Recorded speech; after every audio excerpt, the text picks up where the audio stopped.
Hey everyone, Stacey Murphy here, and I have taught thousands of people all over the world how to get the most out of their garden. That means maximizing your harvest while conserving your precious time, energy, and resources.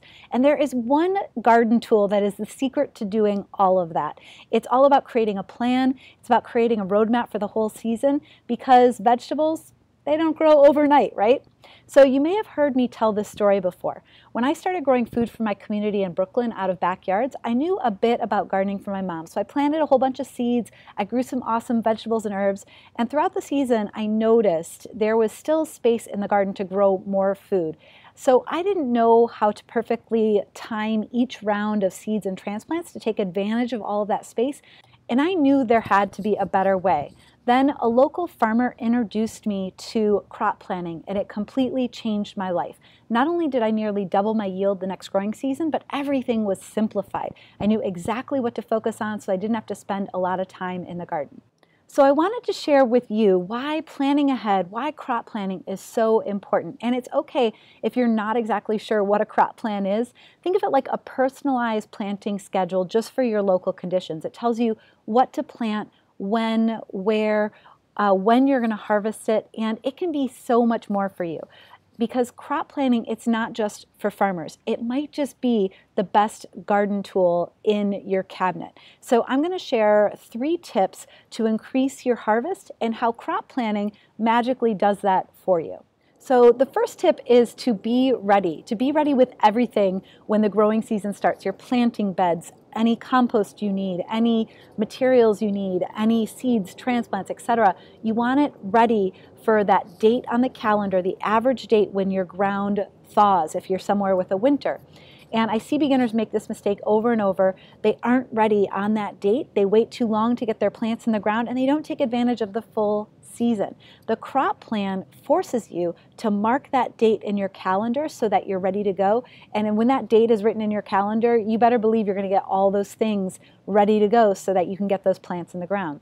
Remember, these vegetables, they don't grow overnight, right? So radishes take 28 days to mature, beets 55, pumpkins 90 days or 3 months to mature. So timing really is everything. You don't want to waste a single moment of the season when you could be growing food. So think about growing some peas. Now, 2 things about peas. One is that the days to maturity are about 50 days. It depends on what kind of variety you grow. And then the other thing is that a pea plant stops producing at a maximum temperature, sometime around 75 degrees Fahrenheit. And so if you're living, let's say, in the Northeast, this is maybe close to what I would grow in Brooklyn, I would want to get my plants in the ground as soon as possible to maximize that yield, because there's a hard stop when sometime around June, end of June, middle of June, it starts to get about 75 degrees and my peas stop growing. So I want to get those in the ground as soon as possible so I can get as many weeks of harvest as possible. So in New York, I might be able to get my plants in the beginning of April. It might be a little bit later. It just depends. And so every week that you wait to plant, you're basically losing 1 less week of harvest. So after that date, wherever it turns 75, you start losing harvest. So let's say I don't plant. Here I'm planting on April 1st. Let's say now I wait until April 8th. I just lose 1 week of harvest because it takes that long for my peas to grow to maturity. So every week you wait is 1 week less of peas in the spring. So remember, timing is everything, right? And one quick note, my first year in Brooklyn growing, I started mid-season. So it's better to start now than not at all. So if it is mid-season where you are, go ahead and start your crop plan anyway. You're going to be so happy that you did, so you can take advantage of the rest of the season. All right, so the second tip is to plan all of your plantings ahead of time. So don't wait until you have space available in the garden to point to and say, hey, what should I plant there next? It's easier than you think to calculate how many days it takes to bring something to maturity and then calculate which plant you're going to put in next. So your second set of plants and your third set of plants. You want to have those seeds and transplants ready to go. That's how you get the most harvest.